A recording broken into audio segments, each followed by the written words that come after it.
여러분 안녕하십니까? 누리 PD입니다. 자, 지금요,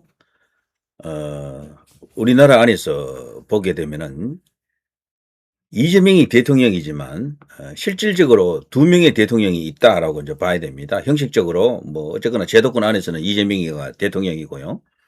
인정하든 인정하지 않든 뭐 대통령입니다. 국제사회가 인정하는 것은 이재명이다라고 봐야 됩니다.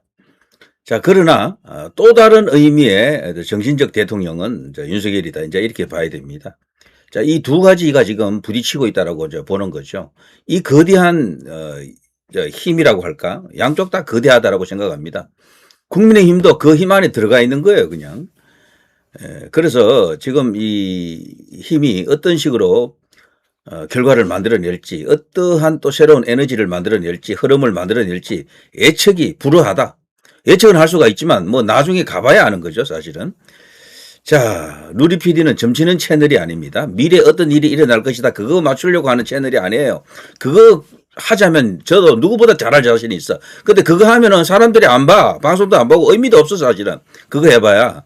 그 계속해서 객관적 논평만 계속 해야 되잖아요. 그러면 유튜브가 아닌 거야, 그거는 벌써. 소위 말해서 제도권 언론, 뭐 KBS, MBC, SBS, 뭐 조정동 같은 이런 언론사들도요, 대형 언론사들도 유튜브 하는 거 보십시오. 거기서 막 지른다니까. 그 편파 방송하는 거지. 편파 이제 주장하는 거죠. 그게 유튜브입니다. 유튜브에서 고지고대로 있는 사실만을 듣겠다라는 사람은 유튜브 보지 마십시오. 그런 유튜브는 없어요. 자, 유튜브는 기본적으로 한마디로 압축해서 말씀드리면 편파 방송입니다. 편파 방송. 근데 편파를 하되 어떻게 합리적으로 객관적으로 보이게 하느냐, 이게 이제 하나의 노하우이면서 테크닉이 되겠죠. 그런 측면도 있다라는 걸 분명히 알고 보셔야 된다. 유튜브가 뉴스를 완전히 있는 그대로 고지고대로 전달하는 그런 창이 아닙니다. 그런 매체가 아니에요. 자, 지금 말이죠. 우리나라 안을 보게 되면 자, 정신적 대통령 윤석열입니다. 빙긋이 웃고 있죠. 윤석열 전 대통령이 지난 19일 서울중앙지법에서 열린 12.3 비상계엄 관련 내란 우두머리 혐의 1심 선고 공판에서 출석했을 때 그때 말이죠. 사형 혹은 무기징역 떨어졌을 때 표정이 요 표정이거든요. 이걸 일러서 흔히 인자한 아빠 미소, 뭐 여유 있는 미소, 빙긋이 웃었다. 이렇게 이제 좋게 표현할 수가 있고, 이제 좌파들은 이걸 갖고요. 저거 허장성세다, 허풍이다. 속은 벌벌 떨면서 저런 식으로 가식을 떨고 있다라고 주장하지만 저는 그렇게 보지 않습니다. 윤석열 대통령은 기본적으로 뭐 여러 가지 상황에 대해서 어떤 판단을 하고 있다. 예측을 했을 것이다라고 보는데 말이죠. 사형 구형 떨어졌을 때도 저런 식으로 씩 웃었고요. 무기징역 선고 떨어졌을 때도 씩 웃었습니다. 이게 뭘 말하느냐? 자, 윤석열 대통령의 마음 상태, 정신 상태 이런 것을 이제 우리가 엿볼 수가 있고요. 반면에 이재명은 최근에 이런 식으로 짜증을 폭발시켰습니다. 자, 윤 대통령 선거 결과에 대해서 미국 입장을 물은 언론에 대해서 버럭 화를 내는 거죠. 왜 국내 문제를 외국 정부에 묻나? 이게 그런데 이재명이가 지금 위험하다라는 거죠. 미국은 단순히 외국 정부 이렇게 보면 안 돼요. 우리나라하고 관계를 볼 때는 대한민국 건국에 있어서 미국을 빼고 설명할 수가 있습니까? 대한민국의 경제 안보를 미국을 빼놓고 설명할 수가 있습니까? 근데 이들은요, 있는 사실을 지우려고 하는 거야. 미국을 자꾸 one of them, 그냥 여러 나라 중에 한 나라처럼 자꾸 대하려고 그러는데 그냥 힘 있는 초강대국이지만 우리가 그냥 외국에 외교를 이렇게 수립한 여러 국가들 중에 그냥 중요한 국가일 뿐이지 우리나라 직접적인 내정하고는 아무런 관련이 없는 것처럼 자꾸 이런 식으로 몰아가려고 하는데 근데 그게 현실적으로 가능하겠느냐라는 겁니다. 이렇기 때문에 이재명이 위험하다라는 거예요. 트럼프 대통령과 자꾸 엇박자를 자꾸 내고 있잖아요. 여기서 단순한 어떤 외국 정부 한마디로 이렇게 일축할 수 있는 게 아닙니다. 지금 보시면요. 이재명이가 얼마나 위험한지를 보시게 되면은 한미 간에 안보 문제도 지금 하나도 지금 제대로 되는 게 없어요. 이번에 결정적인 사건이 터진 게 한미일 군사 이제 훈련을 미국에서 제안을 했었죠. 의도적으로 제안한 겁니다. 트럼프 대통령이 한국, 미국, 일본이 같이 해야 이 효과가 있다. 이제 그 대상이 누군가 하면은 북한이 아니에요. 중국입니다. 중국.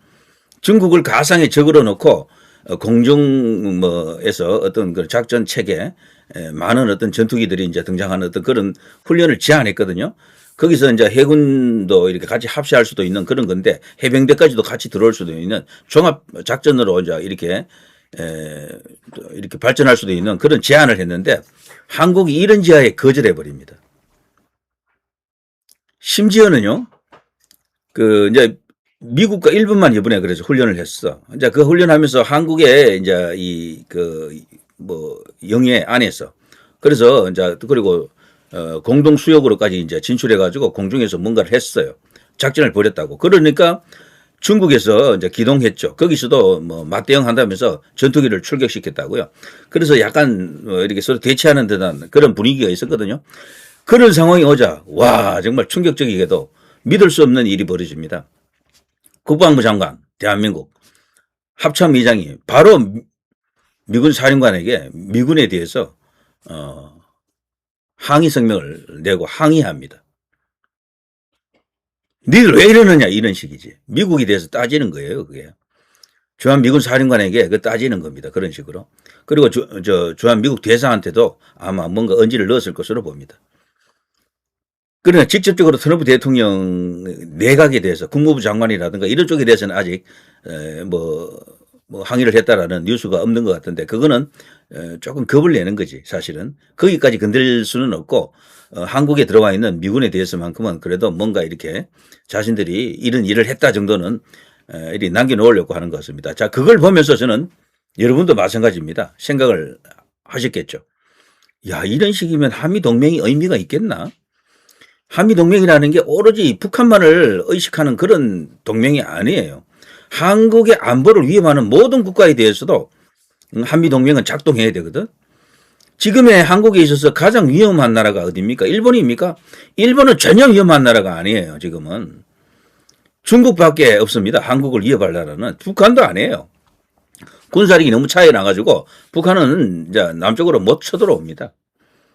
핵만 갖고 있는 그러니까 핵만 갖고 있는 거예요. 핵만.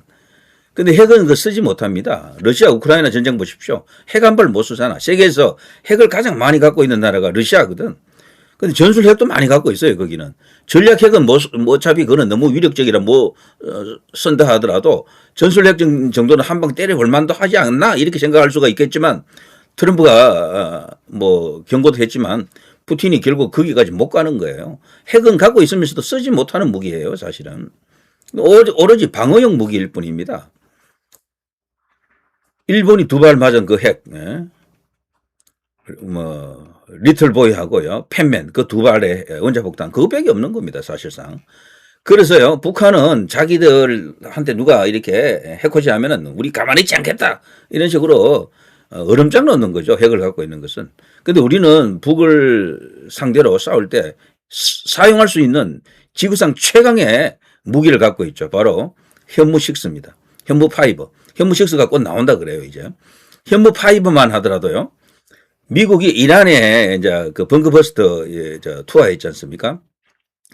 14발인가 투하하지 않았습니까?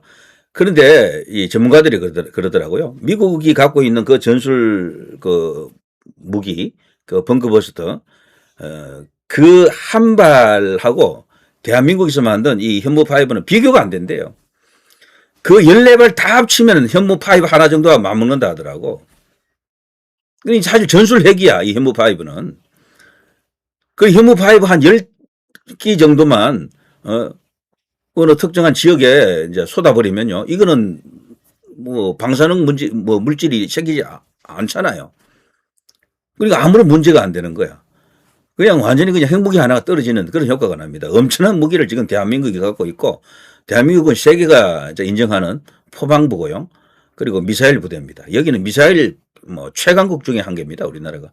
그래서 우리나라도 정말 대단한 어떤 그 군사력을 지금 갖고 있다라는 게 맞고, 그리고 일본은 기본적으로요, 자유민주주의 국가고요. 과거의 군국주의가 아니에요.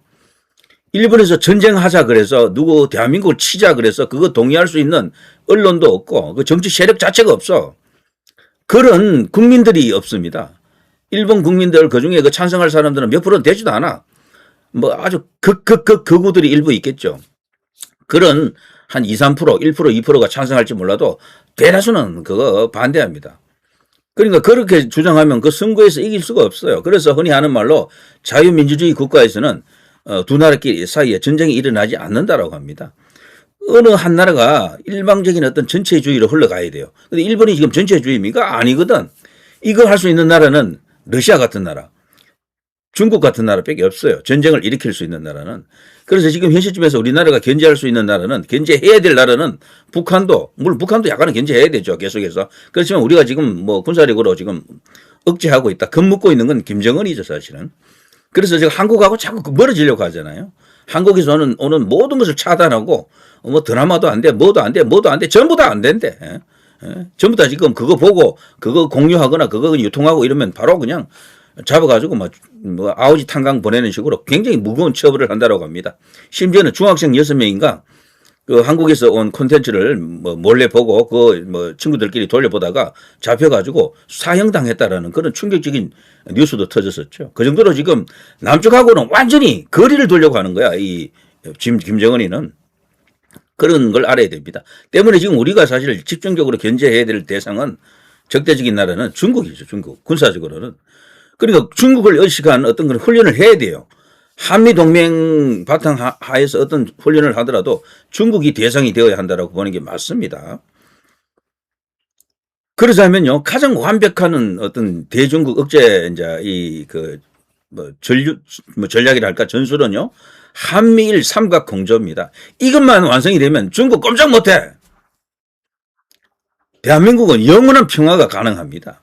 그 삼각 공조 체제만 구축이 되고 그게 유지되는 한 중국은 지금 서해 바다에 지금 뭐 구조물 세워놓고 뭐 어쩌고 저쩌고 난리를 치고 있죠.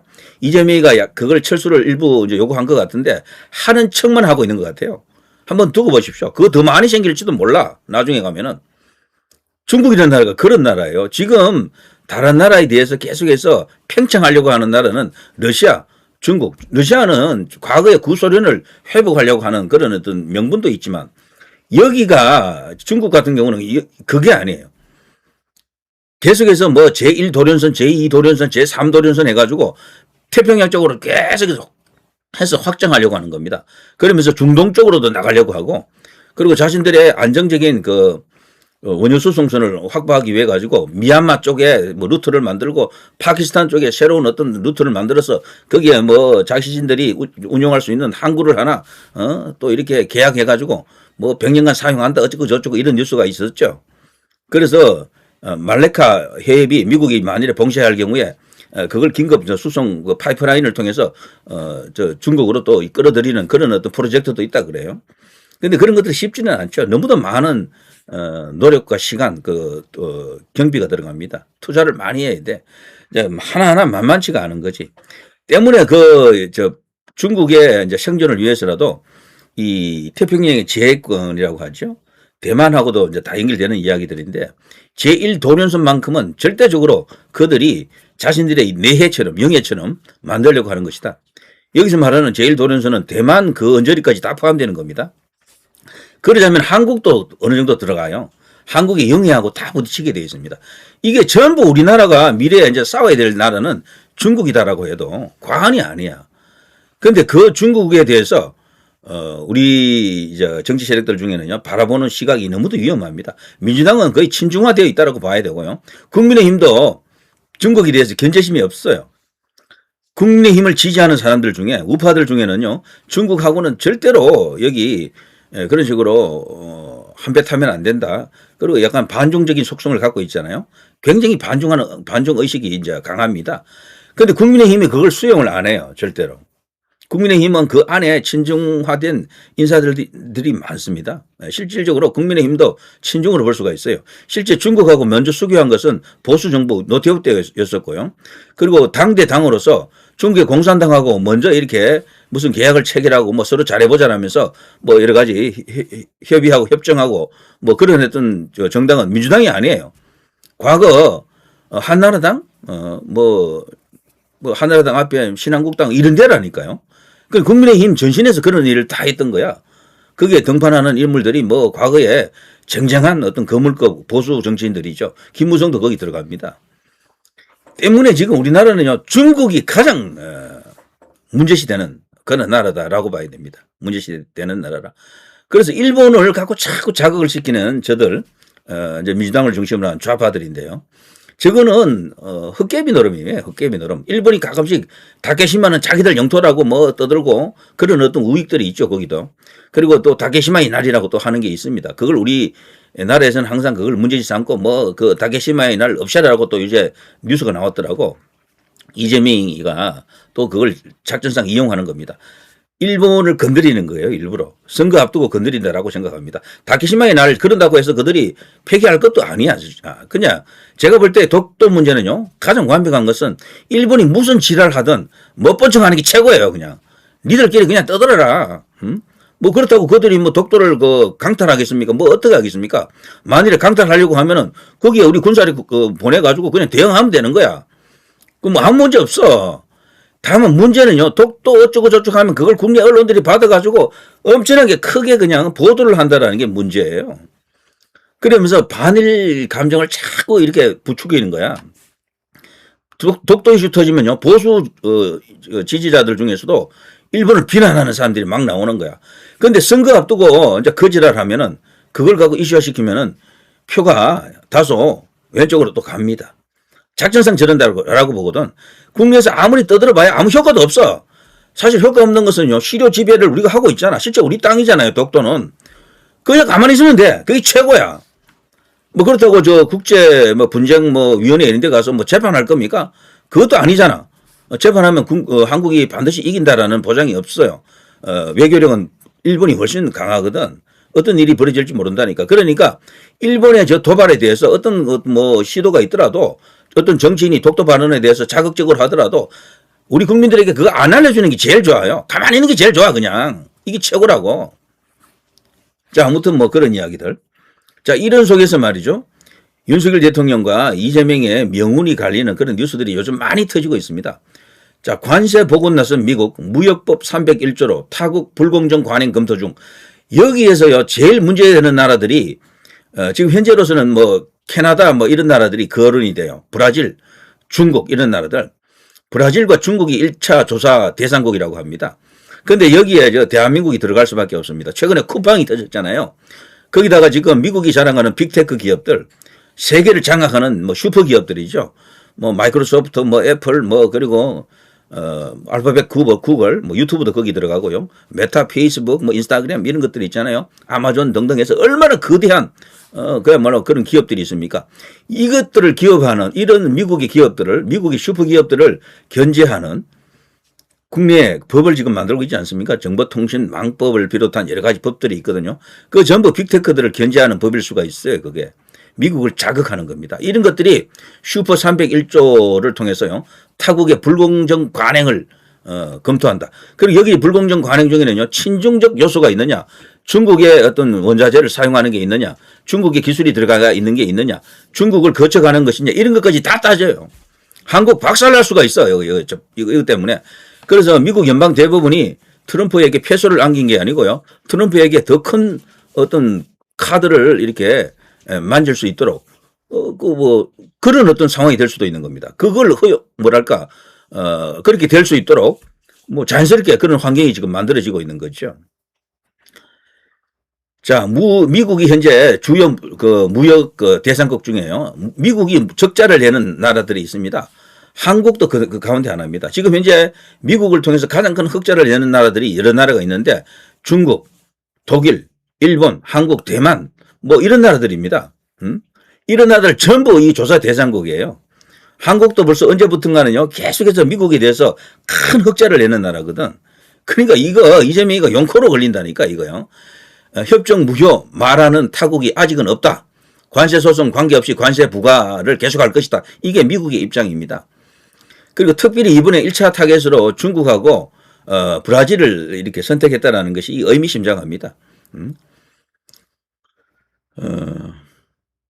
자, 핵심은요, 중국과 이 거래하는 국가들, 그리고 중국 그 자체에 대해서 미국이 지금 양면 정책을 가동 중에 있죠. 어떤 데는 중국하고 이렇게 좋게 가자라는 그런 신호도 많이 나옵니다. 그러나 실질적으로 미국이 지금 추구하고 있는 주된 정책의 핵심은 중국 견제입니다. 그리고 중국과 친하게 지내는 국가들, 그리고 중국과 경제적으로 얽혀 있는 국가들을 박살내는 것이다. 우리나라는 교육 규모는요, 중국하고 제일 커요. 그렇지만 중국에게는 우리가 가장 많은 적자를 내고 있습니다. 그러니까 중국하고 교육 많이 해봐야 덕되는 것도 없어, 사실은. 그런 걸 우리가 분명히 알아야 됩니다. 미국도 말이죠. 워낙 부채가 많죠. 36조 달러, 야가야말로 5경 원이라고 합니다. 그게 미국이 부채예요.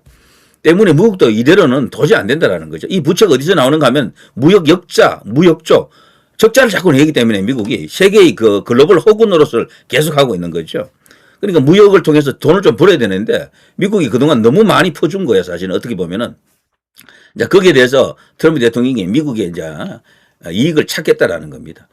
자, 그러면서 이제 룰라가요, 대한민국을 왔네요. 그래서 룰라하고 이재명이가 또 이렇게 회담을 하는가 봅니다. 근데 룰라도 트럼프 대통령한테 찍혀 있거든. 트럼프 대통령이 좋아하는 인물은 룰라가 아니고 보소나루입니다. 지금 보소나루가 지금 뭐 여러 가지 뭐 이렇게 부정부패한 혐의로 인해 가지고 뭐 심각한 상태에 있죠. 뭐 감옥에 가 있고 이제 그것을 이제 석방시키기 위한 노력이 있었고 미국이 거기에 대해서 룰라보다는 보소나루를 이렇게 원하는 그런 어떤 모습이 연출되고 있는데 때마침 눈에 뭐 이렇게 밟히는 보소나루 대신에 룰라가 대통령이 되고 말았는데 근데 그 미운 어떤 감정이 있는 이 룰라가 한국을 와가지고 또 이재명이하고 둘이 또 만난다. 때가 또 묘합니다. 이렇기 때문에 트럼프 대통령의 심기를 또 자극하고 있다. 이렇게 봐야 되겠죠. 이런 뉴스가 또 있었고요. 자, 최근에 이런 것도 있었습니다. 윤 대통령이 선고를 묻자 아까 제가 말씀드린 이거 말이죠. 이재명이가 버럭 화를 냈다라는 것. 이게 또 의미심장합니다. 이게요. 이재명의 심리 상태를 보여주는 것이다. 이게 사실 상당히 깝깝한 거예요. 본인도. 다른 건 다 해결됐는데 오직 해결 안 된 하나가 미국이다. 한국 안에서는 뭐 사법부까지도 해결했잖아요. 지금 어쨌거나 뭐 검찰, 뭐 경찰, 뭐 헌재, 뭐 사법부 전체가 이재명의 뜻대로 움직인다 해도 과언이 아니에요. 그런데 본인의 뜻대로 안 되는 유일한 게 바로 미국입니다. 트럼프 대통령이에요. 그래서 지금 윤 대통령이 이제 이번에 이제 1심 선고에서 무기징역이 떨어지자 미국이 과연 어떻게 반응할 것인가 묻자 불안한 겁니다. 그러니까 이런 짜증이 버럭 이렇게 터진 것이죠. 왜냐하면 미국이 그것을 문제 삼고 나올 경우 깝깝해지는 거죠. 사실 수단이 마땅히 없습니다. 한번 붙어보자. 이건 말이 안 되는 거예요. 자, 그런 상황이 오게 되면요. 국내에서 드디어 대폭발이 일어날 겁니다. 그러면서 어쩌면은 한국에서 전대미문의 상황이 이제 일어날 수도 있다. 이런 생각이 들고요. 자, 아무튼 지금 기묘하게 들어갑니다. 쿠팡 사태가 하나의 계기가 될 것 같아요.